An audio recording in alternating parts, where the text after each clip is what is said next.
रसूल सल्लल्लाहु अलैहि वसल्लम सारी कायनात के लोगों के लिए रसूल बनाकर भेजे गए। और खुद अल्लाह के नबी सल्लल्लाहु अलैहि वसल्लम ने फरमाया, आए नबियों, तुम दुनिया में जा रहे हो, लेकिन अगर तुम्हारी जिंदगी में मेरा आखिरी नबी आ जाए, खातिमुन नबीयीन आ जाए, मुहम्मदुर रसूलुल्लाह अगर तुम्हारी जिंदगी में आ जाए, तो तुम्हारी ड्यूटी और तुम्हारी जिम्मेदारी क्या होगी? सारे नबियों से अल्लाह ने अहद और इकरार ले लिया। मुहम्मदुर रसूलुल्लाह सल्लल्लाहु अलैहि वसल्लम तुम में, तुम्हारे मर्दों में से किसी के बाप नहीं है। कितना क्लियर अल्लाह ने कहा, मा काना मुहम्मदुन अबा अहदिम मिन रिजालिकुम, मुहम्मदुर रसूलुल्लाह सल्लल्लाहु अलैहि वसल्लम तुम्हारे मर्दों में से किसी के बाप नहीं है। इशारा है नबी अकरम सल्लल्लाहु अलैहि वसल्लम जब इस दुनिया में आए और आपकी जब शादी हुई और आपका पहला बेटा जो पैदा हुआ जिसका नाम था कासिम, चंद महीनों के बाद कासिम का इंतकाल हो गया। उसके बाद आपकी 4 बेटियां पैदा हुई, ज़ैनब, रुकैया, उम्मे कुलसूम और फातिमा। और इन 4 बेटियों के बाद फिर एक बेटा पैदा हुआ जिसका नाम था अब्दुल्ला। अब्दुल्ला भी चंद महीनों के बाद इंतकाल कर गया। उधर आपका पहला बेटा कासिम इंतकाल कर गया और इधर आपका दूसरा बेटा जो खदीजा से पैदा हुआ अब्दुल्ला, उसका भी इंतकाल हो गया।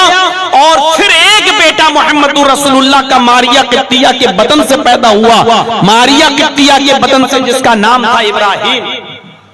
मारिया किप्तिया के पेट से जो बच्चा पैदा हुआ जिसका नाम था इब्राहिम, उस बच्चे ने भी 18 महीने की उम्र पाई, यानी 1.5 साल की। और 1.5 साल की उम्र पाने के बाद वो बच्चा भी इंतकाल कर गया। तो आपका कोई लड़का जिंदा नहीं रहा। लड़कियां तो जिंदा रहीं, लेकिन लड़का कोई जिंदा नहीं रहा। और आपके जितने बेटे थे वो आप ही की जिंदगी में इंतकाल कर गए, आपकी जिंदगी में वो अल्लाह को प्यारे हो गए। उसी तरफ अल्लाह तबारक व तआला ने इशारा किया, मा काना मुहम्मदुन अबा अहदिम मिन रिजालिकुम, कि मुहम्मदुर रसूलुल्लाह तुम में किसी मर्द के बाप नहीं है। औरत के बाप है, लड़कियों के बाप है, ज़ैनब के बाप है, उम्मे कुलसूम के बाप है, रुकैया के बाप है, फातिमा के बाप हैं, लेकिन कोई बेटा आपका जिंदा नहीं रहा। इसलिए आप अपने किसी जिंदा बच्चे के बाप नहीं हैं। तो क्या है वो? वला के रसूल अल्लाही, वो तो सिर्फ अल्लाह के रसूल हैं। व खातमुन नबीयीन, और खातिमुन नबीयीन है, आखिरी नबी है। मुहम्मदुर रसूलुल्लाह के बाद अब कोई नबी इस दुनिया में नहीं आएगा। एक खुसूसियत अल्लाह तबारक व तआला ने मुहम्मदुर रसूलुल्लाह सल्लल्लाहु अलैहि वसल्लम को ये दी है। मेरे साथियों गौर कीजिए, सबसे बड़ी खुसूसियत नबी को जो मिली है वो ये मिली कि अल्लाह के रसूल सल्लल्लाहु अलैहि वसल्लम सारी कायनात के लोगों के लिए रसूल बनाकर भेजे गए। और खुद अल्लाह के नबी सल्लल्लाहु अलैहि वसल्लम ने फरमाया, ओती तो खमसन लम युताहुन्ना क़ब्ली अहदुन, मुझे 5 ऐसी चीजें दी गई, मुझसे पहले किसी और नबी को वो चीजें नहीं दी गई। देखिए गौर कीजिएगा, 5 ऐसी चीजें अल्लाह ने मुझे अता फरमाई, मुझसे पहले ये 5 चीजें किसी दूसरे को नहीं दी। दुनिया में किसी को ये 5 चीजें अता नहीं फरमाई। दुनिया में जितने भी नबी आए, किसी नबी को अल्लाह रब्बुल आलमीन ने इन 5 खुसूसियात से नहीं नवाजा जो मुझे नवाजा है। उनमें सबसे पहले अल्लाह के नबी सल्लल्लाहु अलैहि वसल्लम फरमाते हैं, काना कुल्लु नबिय्यिन युबअसु इला कौमिही खासतन व बुइस्तु इला आम्मतिन नास। अल्लाह के नबी सल्लल्लाहु अलैहि वसल्लम फरमाते हैं कि मुझसे पहले जितने भी नबी आए वो अपने कौम और खास कबीले के लिए आए, खास गांव के लिए और खास कौम के लिए आए। लेकिन अल्लाह ने मुझे बुइस्तु इला आम्मतिन नास, अल्लाह ने मुझे तमाम लोगों के लिए रसूल बनाकर भेजा।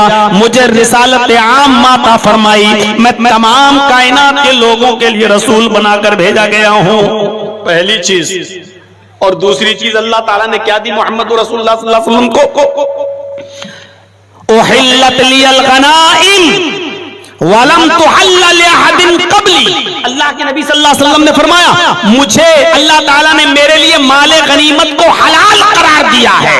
अल्लाह ने मेरे लिए मेरे सहाबा के लिए माले गनीमत को हलाल करार दिया है। मुझसे पहले किसी नबी और नबी की कौम के लिए माले गनीमत हलाल नहीं था। माले गनीमत क्या होता है? जंग में हम लड़ रहे हैं और गालिब आ गए, दुश्मन मैदान छोड़ के भागने लगा, तो जब दुश्मन मैदान छोड़ के भागता था या शिकस्त हो जाती थी दुश्मन की, तो अपने हथियार जमीन पे डाल देता था, अपने हाथ उठा लेता था और अपना सारा माल जमीन पर फेंक देता था। उन लोगों के माल को लूट लेना, उन लोगों के माल को अपने कब्जे में ले लेना, जिसमें सोना भी होता था, चांदी भी होती थी, कपड़ा भी होता था। यहां तक कि जब दुश्मन भागता था तो अपनी लड़कियों और अपनी बेटियों और अपनी बीवियों को भी छोड़कर ये लोग मैदान जंग से भागते थे, तो उन औरतों को भी गुलाम लौंडी बना लिया जाता था, उनको भी ले लिया जाता था।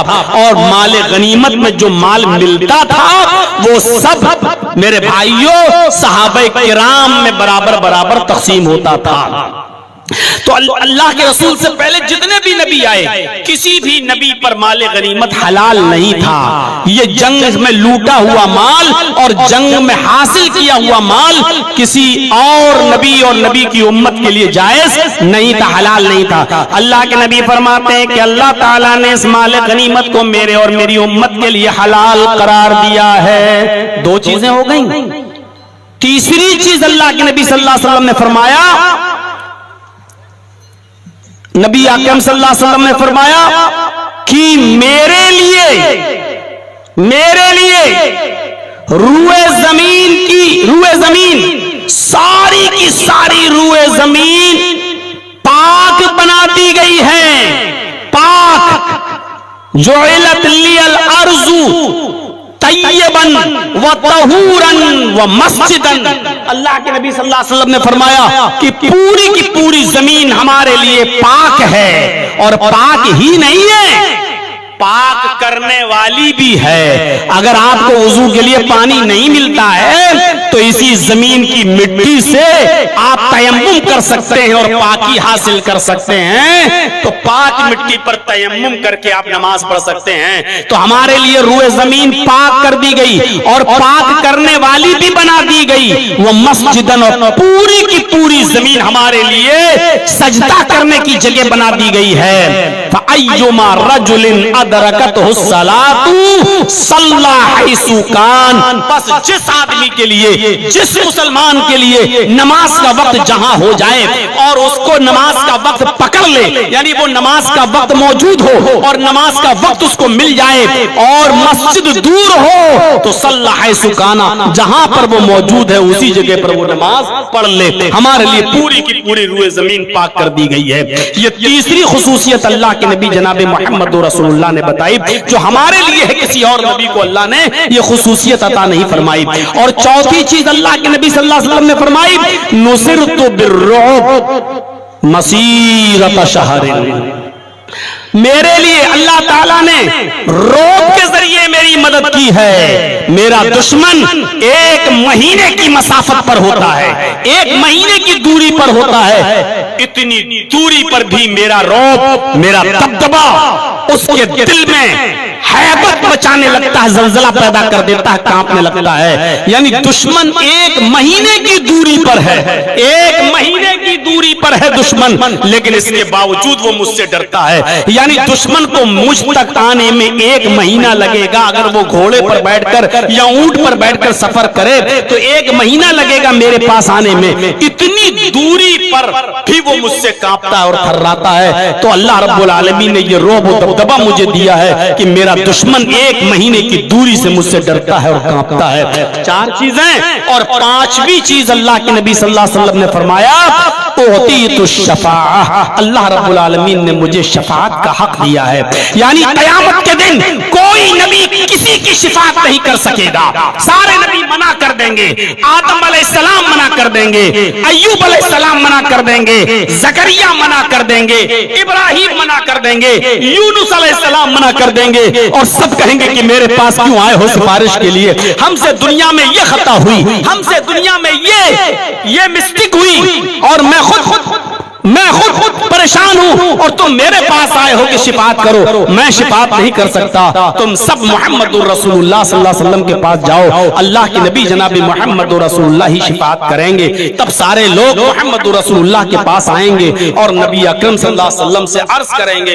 तब अल्लाह के नबी सजदे में गिर जाएंगे, अल्लाह की हम्द व सना बयान करेंगे, फिर हुक्म होगा इरफा रासक या मोहम्मद, आए मोहम्मद सल्लल्लाहु अलैहि वसल्लम अपने सर को उठाइए, सल मांगिए, तो आप जो मांगेंगे आपको दिया जाएगा। सल मांगिए, तो आप जो मांगेंगे आपको दिया जाएगा। उस वक्त अल्लाह के नबी जनाब मुहम्मद रसूलुल्लाह सल्लल्लाहु अलैहि वसल्लम अल्लाह से अपनी उम्मत की शिफाअत करेंगे और कहेंगे कि अल्लाह उम्मती, ये मेरे उम्मती हैं, इनको बख्श दे। तब अल्लाह रब्बुल आलमीन मुहम्मद रसूलुल्लाह की शिफाअत को कबूल फरमाएगा और जितने लोगों को चाहेगा उम्मत मोहम्मद में उन लोगों को बख्श देगा। मेरे भाइयों, ये फजीलतें दी गई, अल्लाह का शुक्र है कि हम और आप उस नबी की उम्मत में हैं। और इतना ही नहीं, कुरान करीम की जो आयत मैंने आपके सामने पढ़ी है, इस आयत के अंदर तो अल्लाह ताला ने दुनिया में जो नबी भेजा उस नबी से एक अहद ले लिया, उस नबी से एक इकरार ले लिया।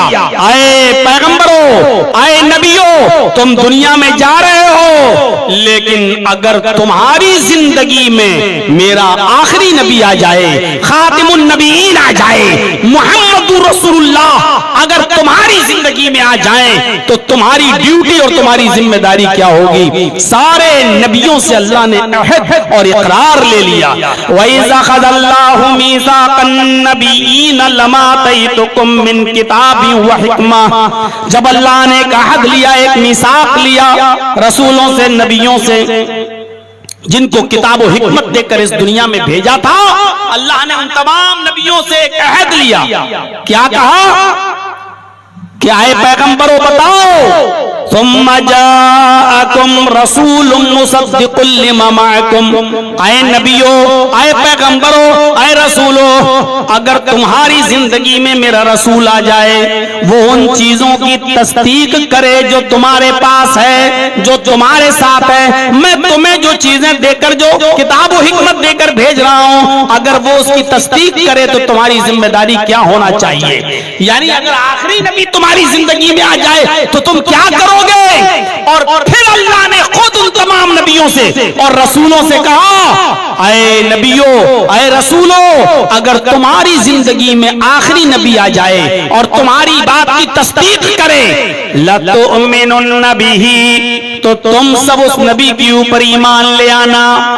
लीजिए, सारे झगड़े खत्म कर दिए।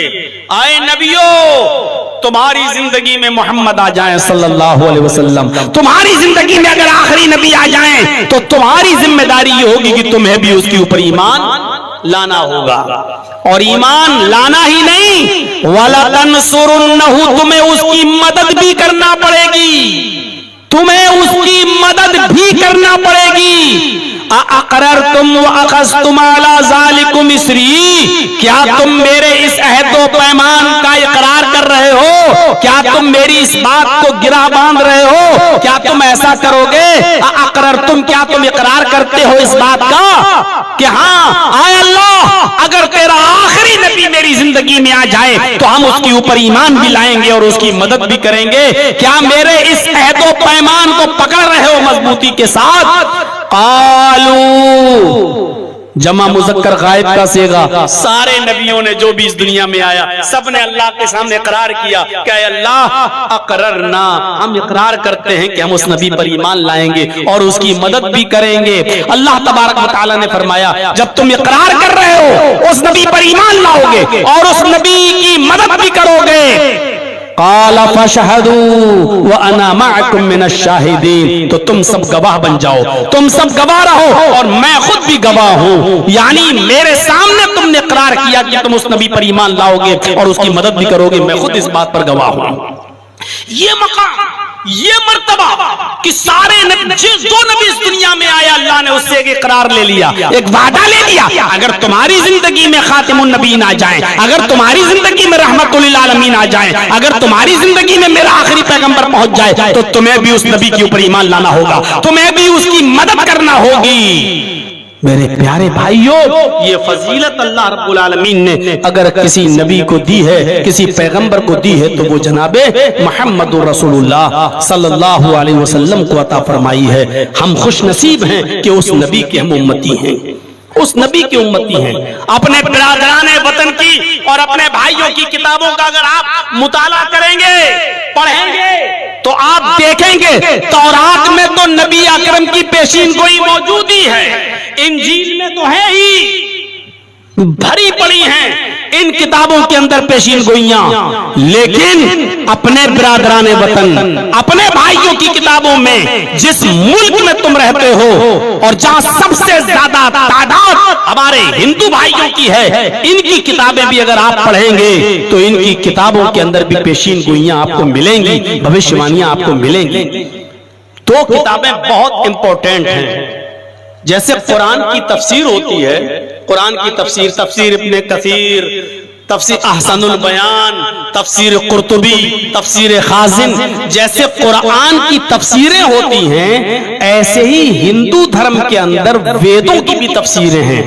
वेद हिंदू भाई इनको आसमानी किताब मानते हैं, उसकी भी तफसीरें हैं, जिसको व्याख्याएं कहा जाता है, जिनको हिंदी में व्याख्या कहा जाता है, यानी उसकी तफसीर। और हिंदू धर्म में तफसीरों की तादाद कितनी है? वेदों की तफसीर जो है उसकी तादाद है 18।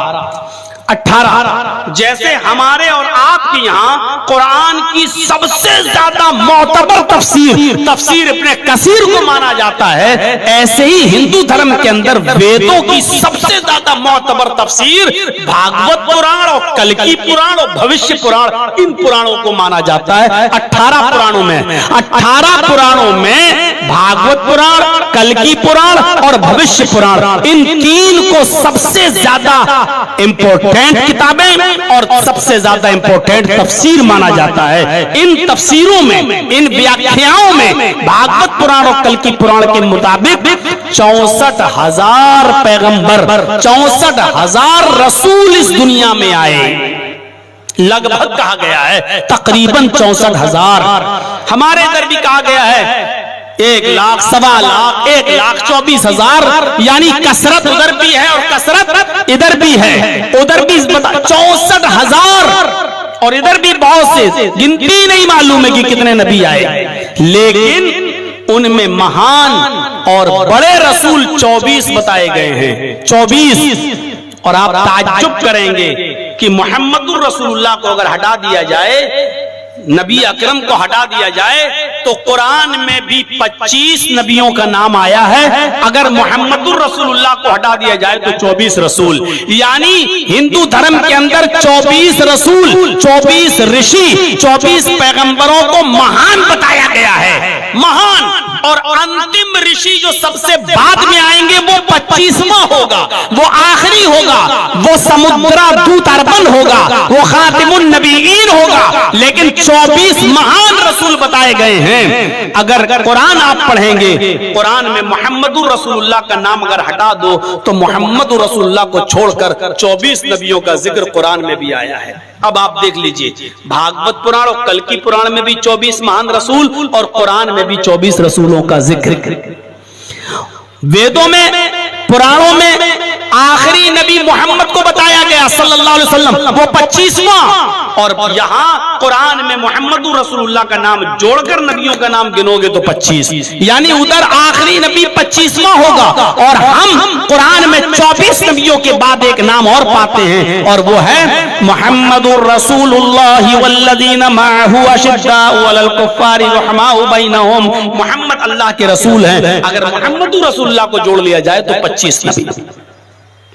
इतना जबरदस्त मसावात, इतनी जबरदस्त बराबरी। आज इस देश और इस मुल्क के अंदर जो नफरतों की खाई और घृणा और नफरत एक दूसरे से अदावत जो आप देखी जा रही है, उसकी वजह यह है कि हमें इन किताबों से दूर किया जा रहा है। अगर हम अपने गैर मुस्लिम भाइयों को यह बताएं कि तुम्हारी किताब ये कह रही है और तुम अपनी किताबों को पढ़ो और धार्मिक किताबों के आधार पर प्यार और मोहब्बत की बात करें, तो आज एक पॉलिटिकल पार्टी हमारे और उनके दरमियान नफरतों और घृणा की खाई खड़ी नहीं कर सकती है। इसीलिए मैंने चैनलों को बंद कराया है, इसलिए मैंने चैनलों को बंद कराया है। यह वजह थी, इसी पर गलत थंबनेल लगाते और इसी पर, और मैं जब बोलता हूं तो होश नहीं रहता कि क्या बोल रहा हूं। यह वजह थी मेरे भाइयों, किताबों के आधार पर घृणा और नफरत फैली नहीं सकती, इसलिए कि नफरत न हिंदू धर्म के अंदर है, न इस्लाम के अंदर है, न सिख धर्म के अंदर है, न ईसाईयत के अंदर है। नफरत धर्म सिखा ही नहीं सकता, और जिस धर्म के अंदर नफरत सिखाई जाती है वो धर्म हो ही नहीं सकता।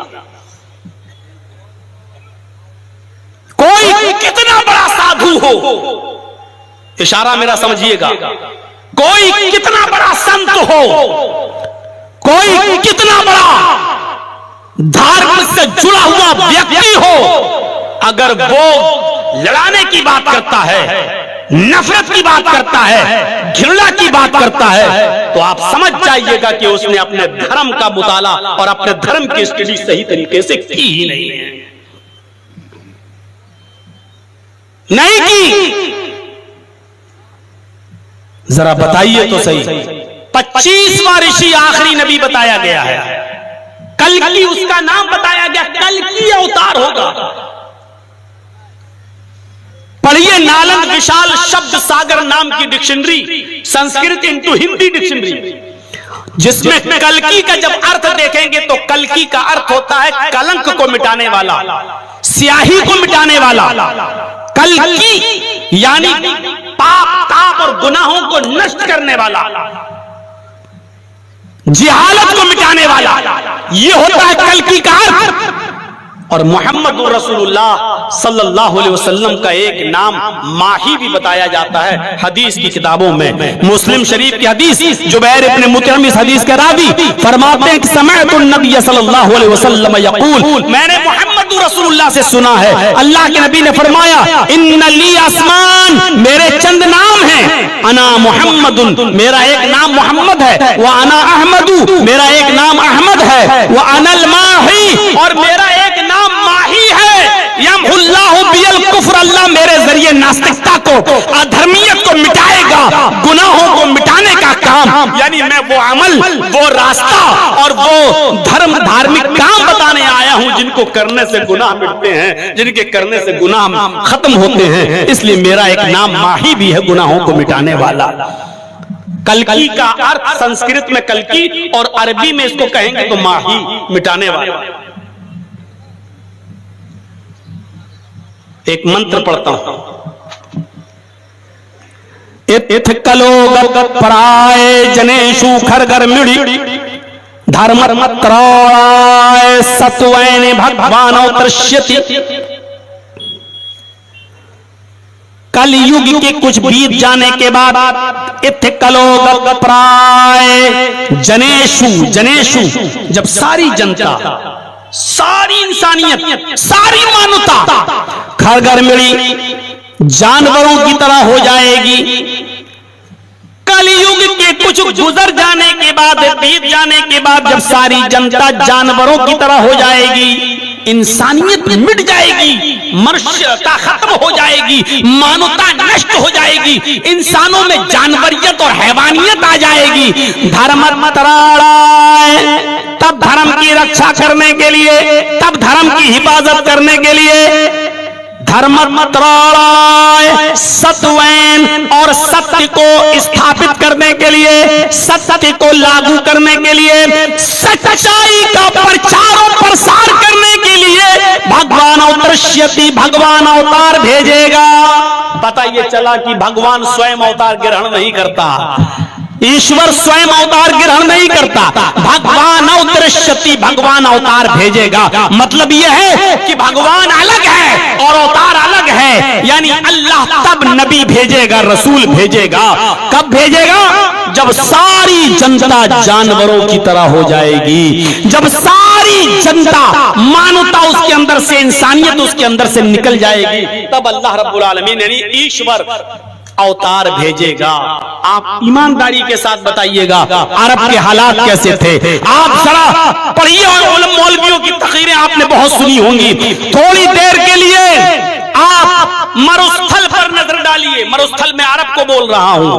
थोड़ी देर के लिए आप रेगिस्तानी इलाके पे नजर डालिए, क्योंकि साफ तौर पर लिखा हुआ है अंतिम कल की अवतार, कल की जन्म भवती मरुस्थल निवासिने, कल की का जन्म मरुस्थल में होगा। मरुस्थल किसको कहते हैं? रेगिस्तानी इलाका। आखिरी नबी का जन्म कहां होगा? मरुस्थल में होगा, रेगिस्तानी इलाके के अंदर होगा। अश्वमा शुकमारू हा देवदत्त जगतपति, और वो घोड़े की सवारी करेगा, उस पर बैठेगा। शुगमारूहा, आसमान की भी यात्रा करेगा।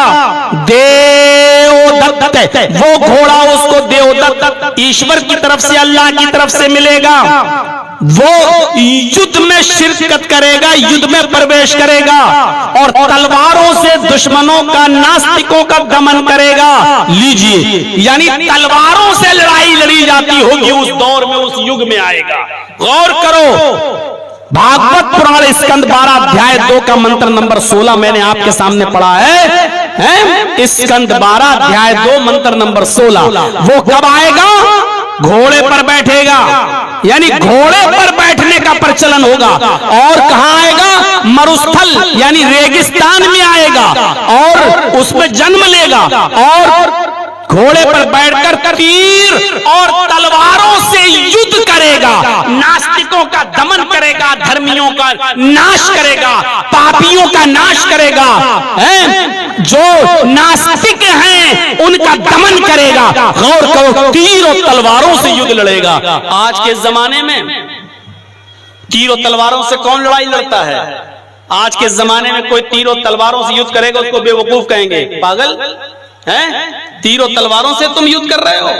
आज यहां बैठे बैठे हालत यह है कि रिमोट दबाओ और यहां से मिसाइल उड़ेगी और सीधे 5000 किलोमीटर तक मिसाइल चली जाए, और जिस देश में और जिस शहर में गिराना चाहो वहां वो मिसाइल गिर जाए। आज जमाना इतनी तरक्की कर चुका हो, इस जमाने में आप अब कहें कि आखिरी नबी, अंतिम ऋषि अभी नहीं, कल की अवतार अभी नहीं, इस जमाने में आएगा, जबकि उसका जमाना बताया गया है कि वो तीर और तलवारों से युद्ध लड़ेगा, घोड़े पर बैठेगा। बधूबंतो, वो ऊंट की सवारी करेगा। ऊंट पर सवारी करने का रवाज रेगिस्तान के अंदर, अरब के अंदर था, और उस ऊंट की सवारी पर मोहम्मद रसूलुल्लाह सल्लल्लाहु अलैहि वसल्लम ने सवारी की है। ये जमाना था मेरे भाइयों। क्या कहा गया कि वो जब सारी जनता गधों की तरह और जानवरों की तरह हो जाएगी, यकीन मानिए पूरा अरब जानवर बन चुका था। जानवर, ये जितने विद्वान बैठे हैं, ये जितने आलिम बैठे, पूछिए अरब का हाल क्या था मोहम्मद रसूलुल्लाह के आने से पहले। अरब का हाल ये था कि जुआ इतना खेला जाता था, जुआ इतना खेला जाता था कि जुए में जब लोग रकम हार जाते थे तो अपना मकान जुए में लगा दिया करते थे, और जब वो अपना मकान भी जुए में हार जाते थे तो अपनी पत्नी जुए में लगा दिया करते थे। पढ़िए ज़ादुल माद अल्लामा इब्न क़य्यिम की। और पत्नी भी जब जुए में हार जाते थे फिर भी हार नहीं मानते थे, कहते थे कि अभी भी मेरे पास लगाने के लिए बहुत कुछ है। और जब कहा गया कि पत्नी भी तुम जुए में हार गए, अब क्या लगाओगे, तो वो अपनी जवान बेटी 16 साल 18 साल 20 साल की अपनी जवान बेटी भी जुए में लगा दिया करते थे। ये हाल था अरब की धरती पर जुआरियों का, और इस तरीके से अंधकार था, और पाप और गुनाहों के काम इस तरीके के बढ़ चुके थे। इतना अंधेरा था अरब की सरजमीन पर कि लोग जुए में रकम हार गए तो मकान लगा दिया, मकान हार गए तो पत्नी लगा दी, और पत्नी भी जुए में हार गए तो बेटी भी जुए में लगा दी। आप लोगों को कामयाबी नहीं मिलेगी, चाहे चुपके से वीडियो बना लीजिए, चाहे चोरी छुपे बना लीजिए। जब मेरी परमिशन नहीं है और इस वीडियो को डालोगे तो जो कमाई आएगी वो सब हराम होगी आपके लिए। जब मेरी परमिशन नहीं है तो आप लोगों के लिए जायज भी नहीं है। आप कितनी भी बदमाशी कर लीजिए, ये सही नहीं है। ये हरकतों से बाज आ जाइए। और जलसा कमेटी के लोगों से, अभी बहुत सी जगहों के लोग आज प्रोग्राम लेके गए, आज ही मैं कह दे रहा हूं, शुरू से ही चैनल वालों को रोकिएगा, क्योंकि आखिरी वक्त में नहीं रोकते हैं, शुरू से ही इन लोगों को रोकिएगा भाई। इस शर्त पे अब मैं प्रोग्राम दूंगा, क्योंकि हरकतों से बाजी नहीं आ रहे। मैं बोला ही नहीं हूं और फिर भी आप कह रहे हो एक दो करते हैं, तो है तो आप ही की बिरादरी के लोग, क्यों उनको चिन्हित नहीं करते और क्यों उनको यहां से नहीं निकालते हो आप लोग? आप जब उनको अपने समाज में बिठाते हो और अपने साथ उनको जोड़ते हो तो हमें तो रोकना पड़ेगा सबको। ये जिस माहौल से हम और आप गुजर रहे हैं आपको पता नहीं है। मौलाना अब्दुल गफ्फार साहब सरकारी टीचर हैं और इंडिया टीवी ने उनको भी दिखा दिया। इंडिया टीवी पर उनको भी बरसरेआम लाया गया और दिखाया गया कि देखिए क्या बोले हैं, और सिर्फ आप लोगों के चैनल की वजह से, सिर्फ आप लोगों की पब्लिसिटी की वजह से। और हमारे बारे में तो पूछिए मत, हमें तो पार्लियामेंट में दिखाया गया। चैनल तो छोड़ो, पार्लियामेंट में दिखाया गया। हमको कानून मंत्री ने हमें दिखाया कि देखिए क्या बोल रहा, सारे नेताओं को दिखाया, पार्लियामेंट के अंदर हमको दिखाया गया, और पूरी कटिंग करके मेरी वीडियो को तोड़ मरोड़ के पेश कर। और आप चाहते हैं कि हम आपको परमिशन दे दें और खूब आसानी से आप थंबनेल बनाइए और अपना घर बनवाइए कमा कमा कर। बहन वाला मसला देखा था, जबकि मैं किसी तकरीर में नहीं बोला कि बहन के साथ निकाह करना जायज है। कौन इतना बड़ा कमीना कौन होगा जो कहेगा कि बहन और बेटी के साथ निकाह करना? और देखा टीवी चैनल वालों ने किस तरीके से काट काट कर पेश किया कि मौलाना जर्जीस देखो कितना बड़ा कमीना, कितना बड़ा नालायक, कितना बड़ा पाखंडी मौलवी जो कह रहा बहन और बेटी के साथ निकाह करना जायज।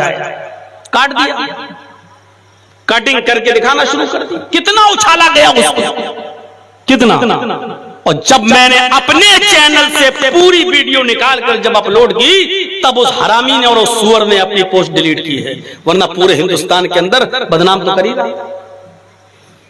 ये दौर है। मैं अगर बोलूंगा कि नमाज मत पढ़ो जब तुम नशे में हो, तो ये जब तुम नशे में हो काट देंगे और कहेंगे देखो मौलाना जर्जीस ने कहा नमाज मत पढ़ो, नमाज मत पढ़ो। ये इतनी हरामी कौम हो चुकी है, आपको रुस्वा करने के लिए कुछ भी कर सकती है, और चैनल वाले उसी में नमक मिर्च लगाकर अपनी कमाई को हासिल करने के लिए कुछ भी कर सकते हैं। इस्लाम में अगर हाथ जोड़ना जायज होता तो मैं हाथ जोड़ लेता, दामन फैलाना जायज होता तो मैं दामन फैला लेता। बचाओ, मैं भी किसी माँ का बेटा हूँ। माँ के आंसू क्या होते हैं उस वक्त पूछो जब मैं जेल में गया था और मेरी माँ रोई थी। उस वक्त माँ के आंखों के आंसुओं की कदर उस वक्त पता चलती है कि क्या होती है। आपको क्या, आपको तो आ रहा है पैसा, बनाइए उल्टे सीधे थंबनेल। तो मेरे प्यारे साथियों, मैं अर्ज ये कर रहा था कि अरब की धरती इतनी ज्यादा बुराइयों से लथपथ थी, शराब इतनी पी जाती थी अरब के अंदर। इससे आप अंदाजा लगाइए, ज़ातुल माद पढ़ेंगे अल्लामा इब्न क़य्यिम की, घर में जब कोई बच्चा पैदा होता था तो वो लोग अपने बच्चे की हलक में सबसे पहले शराब की बूंदें डालते थे उठा के मुंह खोल के, और फख्र करते थे कि मेरे बेटे के पेट में सबसे पहले शराब की बूंदें गई है। आप अंदाजा लगाओ, आज बच्चा पैदा हुआ उसके मुंह में सबसे पहले शराब के कतरे डाले जा रहे हैं। यह हाल था शराब का। हम और आप जब खाना खाते हैं तो पेप्सी और थम्स अप और कोक की बोतल रख लेते हैं, पीते जाते, खाते जाते, पीते जाते हैं। अरब के लोग खाना दस्तरखान पर रखकर खाते थे तो शराब की बोतल सामने रखते थे, वो खाना खाते थे और शराब पीते जाते थे। ये मिजाज था अरब का। बुखारी पढ़िए किताबुल निकाह, हजरत आयशा फरमाती हैं कि जमाने जाहिलियत के अंदर निकाह भी अजीब किस्म के हुआ करते थे। और निकाह की पहली किस्म ये हुआ करती थी कि एक औरत एक लड़की उसके पास निकाह का पैगाम दिया गया, तारीख तय की गई। सुनिए निकाह कैसे होता था। अल्लाह के रसूल के आने से पहले, नबूवत मिलने से पहले अरब के अंदर शादी का तरीका देखिए। एक लड़के ने लड़की को निकाह का पैगाम दिया, शादी की तारीख तय हो गई, लड़का चंद लोगों को लेकर गया, निकाह हो गया, लड़की को लेकर आ गया। अब अपने घर में लड़की को ले तो आया, बीवी को ले आया, लेकिन उसके साथ वो खुद मिलता नहीं था, रात उसके साथ नहीं सोता था, बल्कि अपनी जवान बीवी को जिसको निकाह करके लाया अपने किसी दोस्त के सुपुर्द कर देता था, अपने किसी दोस्त के हवाले कर देता था और कहता था कि तुम इसको अपने पास रखो, इससे मिलो, इसके साथ खाओ पियो लेटो सो और इसके साथ हम बिस्तरी भी करो, इसके साथ सुहाग रात भी मनाओ, जो रातें तुम्हें गुजारना इसके साथ गुजारो। और जब जब वो दोस्त इसका खबर देता था कि तुम्हारी बीवी हामिला हो गई, तुम्हारी बीवी प्रेग्नेंट हो गई, तब ये जाता था और इज्जत के साथ अपनी बीवी को अपने घर लाता था और लोगों से कहता था कि मेरी बीवी फला के नुत्फे से प्रेग्नेंट हो गई है, अब मैं इसको अपने घर लाया। वो खुद अपनी पत्नी से नहीं मिलता था, दूसरे के सुपुर्द कर देता था और ऐसा इसलिए किया जाता था कि ताकि बच्चा नेक और शरीफ पैदा हो, जिनकी शराफत का मायार ये हो, जिनके शराफत का मायार ये हो कि शादी के बाद पति अपनी पत्नी को दूसरे के हवाले करे, और ऐसा इसलिए करे ताकि बच्चा नेक पैदा हो, जिसकी शराफत का मायार ये हो। तो सोचिएगा कि फिर बुराई कैसी जन्म लेती होगी और कितनी बुराइयों ने जन्म लिया होगा। ये शादी का पहला तरीका था। शादी का दूसरा तरीका यह था कि 1 2 3 4 5 6 7 8 9 10 9 तक लोग एक ही लड़की के पास जाते, एक ही औरत के पास जाते और उससे जिना करते।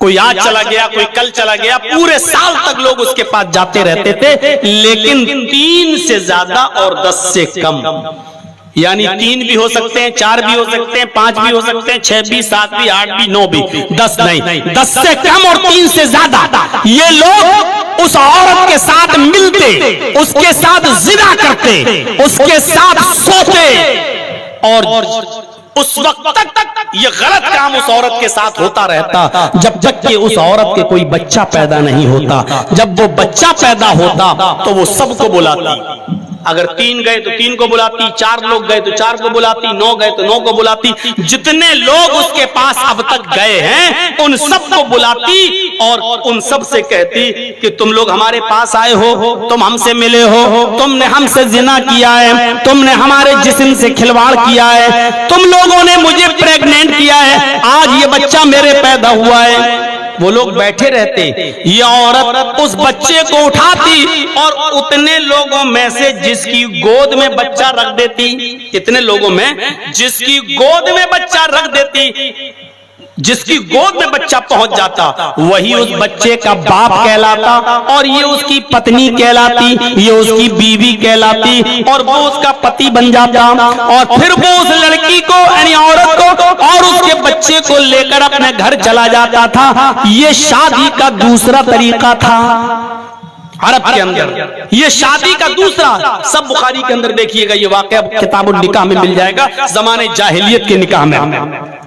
और शादी का तीसरा तरीका यह था कि एक औरत अपने घर में हरी झंडी लगा दिया करती थी, ग्रीन फ्लैग, हरी झंडी उसके घर पे लगी हुई है। इसका मतलब ये होता था कि जो भी उसके पास जाना चाहे चला जाए, 9 तक नहीं, 10 भी, 11, 12, 13 जितने लोग उसके पास जाना चाहें जाएं। पूरे साल उसके पास लोग जाते थे, पूरे साल उसके पास लोग जाते और वो पूरे साल उनसे मिलती और जब बच्चा पैदा होता तो वो सबको बुलाती। जितने लोग उसके पास गए उस सबका नाम नोट कर लिया, सबका नाम लिख लिया। और जब बच्चा पैदा हुआ तो जितने लोगों ने उसके साथ हमबिस्तरी की, जितने लोगों ने उसके साथ रातें गुजारी, उन सबको बुलाती। 100 भी हो सकते थे, 150 भी हो सकते थे, 200 भी हो सकते थे। पूरे साल उस औरत से जितने लोग मिले वो सबको बुलाती और सब लोग आते। मजाल नहीं थी कि कोई मना कर दे, सब आते। और सब आने के बाद ये औरत की मर्जी नहीं चलती। खाने काबा में एक कयाफा शनास बैठा होता था, उसको बुलाया जाता था। जब वो आता उससे कहा जाता, इस बच्चे को देखो, इसकी शक्ल किस आदमी से ज्यादा मिल रही है, जिस आदमी से मिल रही है इस बच्चे को उसकी गोद में रख दो। कयाफा शनास उस बच्चे को अपनी गोद में लेता, उसका चेहरा देखता और फिर उतने लोगों में सबसे टच करता, फेस टू फेस मिलाता, चेहरे से चेहरा मिलाता और इस बच्चे की शक्ल जिससे सबसे ज्यादा मिल रही होती उसी की गोद में उस बच्चे को रख दिया जाता। ये औरत उसकी बीवी हो जाती और ये बच्चा उसका बच्चा कहलाता। फिर वो आदमी उड़ता और अपनी बीवी और बच्चे को लेकर चला जाता। मिले 200 आदमी और बच्चा उसका कहलाएगा, बीवी उसकी कहलाएगी जिससे उसकी शक्ल सबसे ज्यादा मिल रही है। ये शादी का तीसरा तरीका था अरब की सरजमीन पर। अंदाजा लगाएं। औरतें खाने काबा का बिल्कुल नंगी होकर तवाफ किया करती थी। उनके जिस्म पर कोई कपड़ा नहीं हुआ करता था। दीन इब्राहिमी में जो बिदअत थी, उन बिदअत में एक बिदअत ये भी थी कि औरतें खाने काबा का बिल्कुल नंगी होकर, बरहना होकर तवाफ करती थी। मर्द तो अपने ऊपर कुछ कपड़े पहन लेते थे, लेकिन औरतों को एक भी कपड़ा पहनने की इजाजत नहीं थी। वो अपने जिस्म के सारे कपड़े उतार कर खाने काबा का तवाफ किया करती थी। मर्दों के सामने तवाफ किया करती थी। जिहालत की इंतहा हो चुकी थी, सारी जनता जानवर बन चुकी थी। जानवरियत इससे ज्यादा और क्या होगी मेरे भाइयों। जैसे मछलियां जब भूख लगती हैं तो अपने ही बच्चों को खा जाती हैं। अरब की धरती पर जिहालत इतनी आम हो चुकी थी कि उनके घर में जब कोई लड़की पैदा होती, जब कोई बच्ची पैदा होती, उस बच्ची को 4 साल तक बाप पालता पोसता बड़ा करता, खिलाता पिलाता, और जब 4 साल की वो बच्ची हो जाती तो उस बच्ची की उंगली पकड़ता, उसको नहलाता धुलाता, अच्छे कपड़े पहनाता और कहता कि बेटी चलो हम तुम्हें लेके चल रहे हैं, आओ मेले में चल रहे हैं, आओ तुम्हें एग्जिबिशन दिखाने चल रहे हैं, हम तुम्हें नुमाइश दिखाएंगे, मेले में चलो बहुत मजा आएगा। वो बच्ची 4 साल की अब्बू अब्बू कहते हुए अपने अब्बू की उंगली पकड़ लेती, सोचती कि मेरा बाप है मुझे मेला दिखाने जा रहा है। पहले से गड्ढा खोद कर रखा जाता, फिर उसको जंगल में ले जाकर कहता, बेटी जरा इस गड्ढे में झांक कर देखो तुम्हारी अम्मी नजर आएंगी। इस जंगल में मेरी अम्मी कहां से आई? बेटी देखो तुम्हें नहीं दिख रही है, देखो झांक कर तो देखो। और जैसी वो मासूम छोटी सी 4 साल की बच्ची उस कब्र में, उस गड्ढे में झांक कर अपनी माँ के चेहरे को देखना चाहती, ये कठोर और जालिम बाप पीछे से धक्का देता और उस बच्ची को उस गड्ढे में गिरा देता।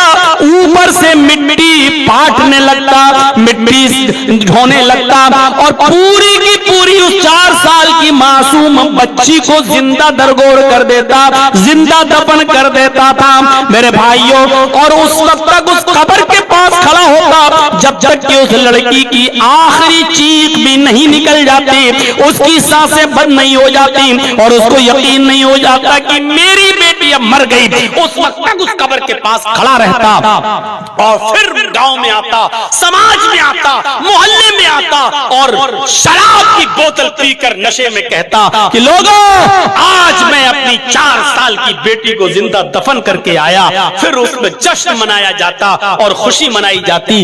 अपनी बेटी को अपने हाथों से जिंदा दरगोर कर देने के बाद जश्न मनाने वाला इंसान कहां हो सकता है? ये तो दरिंदा है, हैवान है और ऐसी हैवानियत जब अरब के लोगों में पैदा हो गई और सारी जनता और आवाम जब बिल्कुल जानवर बन गई, तब अल्लाह तबारक व तआला ने मुहम्मदुर रसूलुल्लाह को बहैसियत पैगंबर रसूल बनाकर उस बस्ती के अंदर भेजा और आपने फिर इंसानियत का दर्स दिया, आपने फिर इंसानियत का सबक सिखाया और ऐसा दर्स दिया, ऐसा सबक दिया। गौर करो कि एक औरत अल्लाह के नबी के पास आती है और कहती है इन्नी कद असफ्तुल हद या रसूल अल्लाह, अय अल्लाह के रसूल मैं हद को पहुंच चुकी हूँ। आपने कहा क्या हुआ? कहा अय अल्लाह के नबी मुझसे जिना हो गया। जंगल में मैं गई थी, पहाड़ के दामन में एक बकरियां चराने वाले आंखों से आंखें मिली और वहीं पर चूंकि मेरा शौहर नहीं है, कई महीनों से गायब है, इसलिए मैं कंट्रोल नहीं कर सकी और मैंने जंगल में बकरियां चराने वाले एक चरवाहे के साथ मैंने जिना कर लिया। आपने देखा कि होशो हवास में बोल रही है, साहबा ने इकरार किया हाँ। कहा जाओ, शादीशुदा औरत है, जिना कर बैठी है और शादीशुदा मर्द हो या औरत उसकी सजा एक ही है, अगर जिना कर ले कि उसको पत्थरों से मार मार के खत्म कर दो। बहुत सख्त सजा है इस्लाम में, लेकिन माफ कीजिएगा कहना पड़ता है, जब इंडिया में और हिंदुस्तान में जब बलात्कार होता है और जब किसी लड़की के साथ बलात्कार करके उसको छोड़ा जाता है, तो प्रोटेस्ट करने वाले और एहतिजाज करने वाले लोग, चाहे वो जंतर मंतर पे करते हो या रामलीला ग्राउंड में, जब एहतिजाज होता है तो हर शख्स यही सजा की डिमांड करता है जो इस्लाम की सजा है कि बलात्कारियों को पकड़ो, फांसी के फंदे पे लटकाओ, चौराहे पर, और लोगों को हुक्म दो कि उसके ऊपर डंडे बरसाएं, लाठी बरसाएं। वो नहीं चाहता कि कानून सजा दे बलात्कारियों को, लोग आज यही चाहते हैं। और मुझे खुशी है, एक बार जब मैं बॉम्बे में प्रोग्राम के लिए गया तो उस वक्त जब एक बलात्कार का मामला बहुत उछला तो बॉम्बे में बाल ठाकुरे के भतीजे राज ठाकुरे ने ऐलान करते हुए कहा था बॉम्बे की धरती पर कि इन बलात्कारियों को वो सजा दो जो इस्लाम के अंदर है, इनको पत्थरों से बीच चौराहे पर खड़ा करके इनको पत्थरों से मार मार के खत्म कर दो, जो अखबारों की हेडलाइन बना था और टीवी पर भी चला था। मेरे भाइयों, हकीकत यह है कि बलात्कारियों की जो सजा इस्लाम ने बताई है, जब तक वो सजा नहीं दी जाए, जिसकी बहन और जिसकी बेटी के साथ बलात्कार होता है उसके दिल को सुकून नहीं मिलता है, उसके दिल को चैन नहीं मिलता है। कहा जाओ इस औरत को संसार कर दो। कहने लगी अल्लाह के रसूल मैं हामिला हूं, बच्चा है मेरे पेट में, जिना का बच्चा, नाजायज बच्चा, हम लोग क्या कहेंगे उसको अपनी जबान में, हराम औलाद, शौहर का नहीं है, पति का नहीं है, नाजायज बच्चा। और लिखो मीडिया वालों, पत्रकारों, सही तस्वीर पेश करो, नाजायज बच्चा। लेकिन इस्लाम उस बच्चे को भी मारने की इजाजत नहीं दे रहा जो अभी पेट में। कहा इस औरत से तेरी गलती है, इस बच्चे की तो गलती नहीं है, जिना तूने किया है, गलत काम तूने किया है, सजा इस बच्चे को क्यों मिले? जा, जब बच्चा पैदा हो जाए तब आना, तब तुझे सजा दी जाएगी। वो औरत गई, 9 महीने उसने उस बच्चे को पाला और जब वो बच्चा पैदा हुआ तो फिर आई, कहा अल्लाह के रसूल ये बच्चा पैदा हो चुका है, लीजिए। आपने कहा था कि बच्चे की क्या गलती, मैंने बच्चा पैदा कर दिया है, ये जिना की पैदावार है, संभालिए, अब मुझे पाक कर दीजिए, मुझे संसार कर दीजिए, मुझे सजा दे दीजिए। अल्लाह के नबी सल्लल्लाहु अलैहि वसल्लम ने फरमाया ठीक है, जाओ इस औरत को ले जाओ। कहने लगी अल्लाह के रसूल क्या आखिरी मर्तबा इस बच्चे को मैं दूध पिला सकती हूँ, क्या अपनी पिस्तान से लगा सकती हूँ? इमाम कायनात ने इजाजत दे दी कि लो जाओ इस बच्चे को तुम दूध पिलाओ।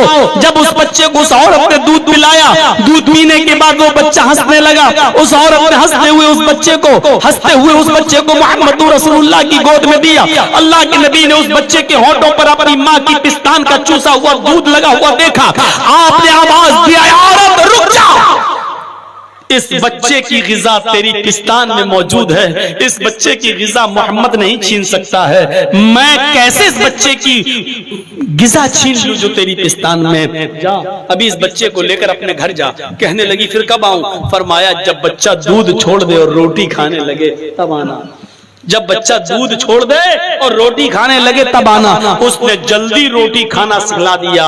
वो बच्चा जल्दी रोटी चबाने लगा, लेकर आई कि अल्लाह के नबी लीजिए, अब ये बच्चा रोटी खाने लगा। अल्लाह के नबी की आंखों में आंसू आ गए। उस बच्चे को अपनी गोद में लिया और कहा साहबा जाओ अब इस औरत को संसार कर दो। और जब वो औरत जाने लगी तो कहा औरत, मोहम्मदुर रसूलुल्लाह की अदालत में अब कोई बहाना नहीं है, मेरे पास अब कोई रास्ता भी नहीं है कि तुझे और मोहलत दूं, क्योंकि अब तो बच्चा भी रोटी खाने लगा। जितने दिन में मोहलत दे सकता था दे दी, लेकिन शरीयत की अल्लाह की तरफ से कायम की हुई इस हद में मैं कुछ नहीं कर सकता। ये हुदूदुल्लाह है, अल्लाह की हदें हैं, अल्लाह ने नाफिज की हैं, इसलिए अब इस औरत को सजा दी जाएगी। उसके बाद उस औरत को मारा गया। मानवता का ऐसा दर्श कहां मिलेगा मेरे भाइयों कि एक मासूम, एक बेगुनाह बच्चे को जो पेट में था, उस पेट में भोने वाले बच्चे की वजह से अल्लाह के रसूल ने उस औरत को सजा नहीं दी। जबकि बच्चे के बारे में मालूम है कि गलत है, नाजायज है, हराम बच्चा है, लेकिन फिर भी ये कह रहे हैं कि इस बच्चे का क्या कसूर है, इस बच्चे की क्या गलती है। उस बच्चे को मारा नहीं है। फरमाया या औरत इस बच्चे को पैदा कर। कहने लगे अल्लाह के रसूल ये बच्चा नाजायज है, पैदा होगा, बाप का नाम नहीं पाएगा तो मुझे गाली देगा। अल्लाह के रसूल ने फरमाया नहीं, इस बच्चे का कोई कसूर नहीं है, इसको भी दुनिया में आने का हक है, इसको भी नमाज पढ़ने का हक है, इसको भी रोजा रखने का हक है, इसको भी हज करने का हक है, इसको भी इबादतें करके अपनी जन्नत बनाने का हक है। इस बच्चे को तेरे पेट में नहीं मारा जा सकता है। जो इस्लाम नाजायज बच्चे तक को पेट में मारने की परमिशन न देता हो मेरे भाइयों, वो ऐसे कत्ल की परमिशन कैसे देगा जो पहलगाम के अंदर हुआ है, और जिन दहशतगर्दों ने, जिन आतंकवादियों ने मजहब या जात या नाम पूछकर गोलियां मारी हैं, ऐसे लोगों को जल्द से जल्द गिरफ्तार करके सरेआम सूली पर लटकाया जाए और इनको तड़पा के मारा जाए। ऐसी दर्दनाक सजा दी जाए कि उनकी सजाएं देखकर इंसानियत कराहने लगे, चीखने लगे और डर जाए, क्योंकि इस्लाम के अंदर ऐसी दहशतगर्दी की कोई जगह नहीं है। इस्लाम तो वो मजहब है कि पेट में पलने वाले नाजायज बच्चे तक को मारने की इजाजत नहीं देता है, और ऐसे हमले की इजाजत देगा इस्लाम। इस्लाम से नहीं जोड़ा जा सकता है।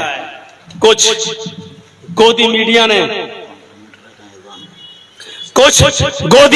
ने हिंदू मुस्लिम करने की कोशिश की, लेकिन मेरे प्यारे साथियों बहुत कामयाब नहीं हो सके। अल्लाह उन मुसलमानों को जज़ाए खैर दे जिन्होंने गैर मुस्लिम भाइयों को अपना भाई समझकर उनको पनाह दी, उनको अपने घर ले गए, उनको बचाया भी, और अपने सीनों पर भी और सर पर भी गोलियां खाई, लेकिन पिस्तौल और AK-47 छीनने की कोशिश भी की, अगरचे वो घर का इकलौता बेटा था। मेरे भाइयों ऐसे लोगों की भी जरूरत है जो हम भाईचारे का पैगाम आम करें। तो मैं कहना ये चाह रहा था कि इस्लाम के अंदर ऐसे हमलों की कोई गुंजाइश नहीं है, ये मानवता और इंसानियत है। तो मेरे साथियों, हमें और आपको इन तमाम चीजों पर गौर करना चाहिए। 3:30 हो चुके हैं, हमें 1-2 मंत्र और पढ़ना थे, लेकिन 3:41 पर फजर की नमाज का वक्त हो रहा है, सिर्फ 10 मिनट बाकी रह गए हैं।